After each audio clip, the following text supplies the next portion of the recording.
Welcome back into the GSMC Sports Podcast. Just talked a bunch of NFL draft and some questions surrounding it, but now we are going to be diving into some NBA, specifically some action from last night as we saw the Miami Heat pull off a shocking upset over the Boston Celtics, 111-101. The Heat entered this game as 14.5-point underdogs, and this is a situation where we just sort of tend to overlook this Miami Heat team, and if you watch them in the regular season, I would say it's for good reason, the way that their offense just doesn't necessarily look functional, and then you add in the fact that they're without both Jimmy Butler, Josh Richardson, and Terry Rozier. There's a whole lot baked into this, and the Celtics took it to the Heat in Game 1. Seemed like it was going to be a little bit more of the same. Now, I didn't expect this series to be a sweep because the Heat are a very well-coached team, and it's not like they don't have any sort of talent. They have a potential All-NBA player in Bam Adebayo. They have Tyler Herro, who did not look good in Game 1, but he was much more successful in this one. Herro finished the game with 24 points. He was 6 of 11 from 3, dished out 14 assists, and the connection that he was building up with Bam was something that really just gave problems to the Celtics defense, and the Celtics defense as a whole just looked so disjointed in this game. Now, the Celtics offense didn't look much better either, 101 points. I didn't feel like this was quite the level of... The Celtics have this reputation over the past few postseasons, and especially ever since Joe Mazzulla has taken over as head coach, that they sort of live and die by the three-point line. I didn't even feel like that's necessarily what was happening on their offense, but it just seemed like from the jump, really, they were unable to take away anything for that Miami offense that has been, pretty lackluster this season. And I got into an argument with some friends texting, and they were saying, oh, well, you're being too critical because of the fact that you can't take away everything. I agree, obviously, you can't take away everything in a basketball game, but they were just letting up open three after open three. The Heat ended up knocking down 23 of 43 attempts, shot 53.5%. They got 69 points from the three-point line, just ridiculous stuff from them, and very many of them weren't really tough shots, and that was also part of what sort of baked into this. Is I thought there was such a turnaround, and I do think that this speaks to the level of coaching of Erik Spoelstra, who continuously we just forget about him during the regular season, and he comes out and just makes adjustments just as well, if not better, than every other coach in the NBA. I think he's unquestionably the best coach. Now, obviously, Greg Popovich still exists, a much older version of Greg Popovich. A lot of people are sort of crowning Mike Malone, which is definitely fair. Mike Malone did win that head-to-head matchup against Spoelstra last year, but I also feel like the talent discrepancy between Denver and Miami was just so drastic. But Spoelstra making the adjustments in Game 2. They ran the Celtics off of the three-point line, sort of filtered them into the paint where Bam Adebayo was ready.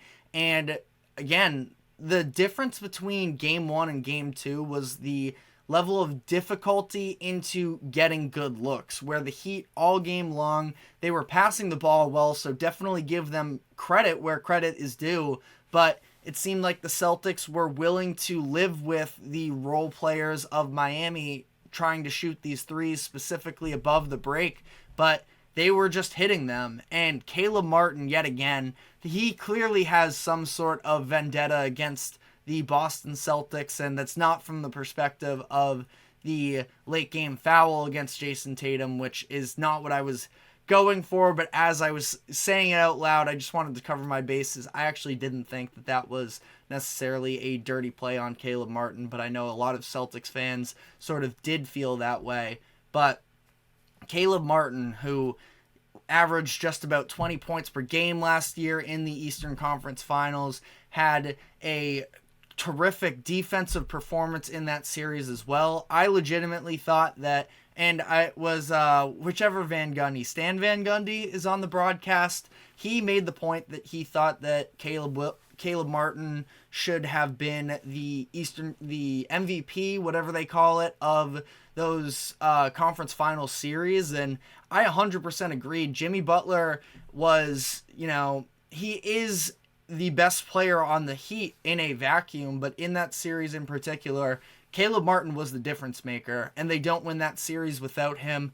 Then he comes out in this game, 21 points again, 5 of 6 from 3, and he just clearly has it out for the Celtics in some way that he takes his game to another level. And that being said, the Celtics, again, they sort of disrespected the role players on the Heat. They said, we don't trust that you're going to be able to keep up this three-point shooting pace throughout the course of the game. And they were able to. And that's what did the Celtics in. Now, obviously, it's not just watered down to the three-point shooting. The Celtics offense, as much as the defense, I feel like, is what cost them this game because of their approach. Again, it's unthinkable almost to have the Heat knock down over 50% of their threes on that many attempts. I believe there were only 3 other teams or so in NBA history that had ever knocked down more three-pointers in a playoff game. So, an unbelievable team shooting performance there. But for the Celtics, I feel like the biggest thing you can point to in this one from the offensive perspective that was different from game 1 and sort of did them in was the fact that Kristaps Porzingis was nowhere near the same level of effective. He was 1 of 9 from the field, 0 of 4 from 3. It seemed like the way that the Heat, when they were running their zones during the first game, Porzingis was getting into the middle in that free throw line. He was taking the size advantages and he was just going up over them. And I do feel like this is something for Porzingis, and it feels like it's also something for some of their star players as well. I saw Jaylen Brown, who actually hit a couple of the shots, but still sort of just played around too much and didn't actually look to get to the rim. They just felt like they had the advantage, and they end up settling for these, 10 plus foot jumpers with a man right on their back. And I just don't think that that's the most efficient way to go about it. And there was a moment where Jason Tatum, it seemed like, who after scoring, I believe it was 14 points in the first quarter, again, sort of took a step back, which we see him do a lot of the times. And I feel like it's a little frustrating because we know, at least I know that he's not everybody's favorite player, but Tatum, when he wants to go into that attack mode, he can be that same level of effective as a lot of the other greats in the NBA. And, I think that he's just about unquestionable is maybe overstating a little bit. I don't have a list of the top 10 players in the NBA in front of me, but I would have a hard time naming 10 players in the league that are better than him. And we saw late in that third, early in the fourth, he was sort of, okay, this is getting out of hand. I need to start attacking more. And he did get himself going again. But then, outside of that, they had just put themselves into this hole. And it seemed like every time the Celtics started to gain some sort of momentum, Miami was hitting a wide open 3 on the other end to kill that. Now, again, so I've talked about the fact that Celtics defense was just nowhere near good enough. But on the note of the Heat and just sort of in this game in general, I just don't think the Celtics took away anything necessarily, where in game 1, the Heat won the paint battle significantly, and it ultimately didn't mean anything. And in this game, the Celtics won in the paint, and the Heat end up coming away with the win. But even, I just felt like that was more of a statement on the Heat. Were just getting so much going from 3 that they didn't have to go inside, because whenever Bam wanted to, he was just hitting tough shot after tough shot. I thought that he was incredible in this game. And again, the Tyler Herro playmaking was something that was super encouraging for Heat fans. Now, all of this being said, I didn't think that it was going to be a sweep because Miami is too proud of an organization. Their players feel like they have the mental edge over the Celtics. and they just weren't going to be put away easy. But all of this to be said, I do think that the Celtics respond. It seemed like they sort of needed a punch in the mouth in my eyes because of the fact that they had the 1 seed locked up for as long as they did, like a month out or so from, it was early in March when they locked up the 1 seed, and they sort of coasted through the end of the regular season. They come out in game 1 and they punch Miami in the mouth, end up having a big-time win thanks to some elite three-point shooting. But then this is where it comes to the playoffs. Teams make adjustments. Spoelstra and the Heat tried to run the Celtics off the three-point line. It really disrupted the groove of the offense, and they ended up having an underwhelming performance. And like I said, Kristaps Porzingis in particular is one of the ones that I specifically think needs to be better for the Celtics moving forward here.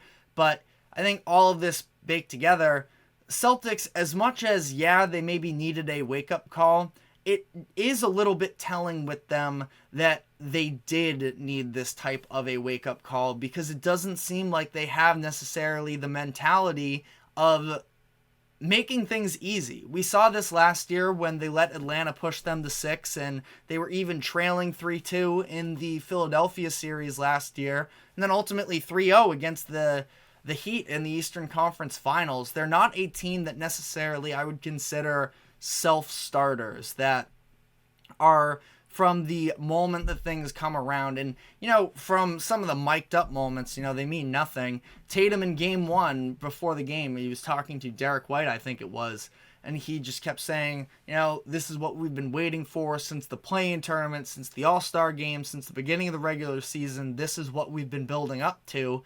But then you come out, and I don't blame Tatum necessarily for this as a whole. It just seems like this Celtics team doesn't necessarily have that mental edge, and maybe this is just like a media, narrative that sort of swirls around. I'm not trying to be a talking head necessarily, but in terms of having championship DNA, the Celtics are still yet to prove that, no matter how good of a team they are.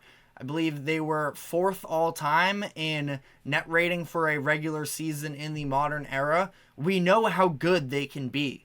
But when things get tighter, and this is where we are going to start looking a little bit more closely at Joe Mazzulla and what he decides to do, how he bounces back from this loss, where last year it was a lot more defensible. He was sort of thrown into the fire. He wasn't even, expecting to be a head coach until that Ime Udoka scandal sort of broke out in the middle of the offseason, and he ends up becoming the head coach. Seems like he's done a much better job this year, and fair or unfair, especially when you're going up against the likes of an Erik Spoelstra, who has been one of the premier head coaches in the NBA for the last decade plus. You're going to be a little bit more under a microscope, especially when the expectations are so high for the Celtics right now. And going to be interesting to see. Again, I have confidence that the Celtics are going to be able to bounce back from this. They're going to be able to take out the Heat in the first round. And again, that Eastern Conference is wide open. But when the going gets tough necessarily, and as this ramps up, especially when you look ahead to Denver is really sort of the king of the hill right now, and I have a really hard time believing the Celtics beat the Nuggets in a final series, and that's really the team. I know that that's rounds ahead, and right now what the Celtics need to do is focus on the present, but the Nuggets are the team to beat. They are the gold standard, and I don't think the Celtics can play up to that standard as things currently stand, but again, we'll see. We know how good they've been from a regular season perspective. It's not like they lack talent by any means, but how they, move on from this loss is going to be very telling about their championship chances. But let me know what you think about this whole situation. We are now going to be taking our final break of the show, and when we come back, I want to just sort of talk on some of the awards that were handed out. We got a Most Improved Player and a Sixth Man of the Year award that was announced for the regular season in the NBA. So we will be touching on that after the break. Stick with us. We will be right back.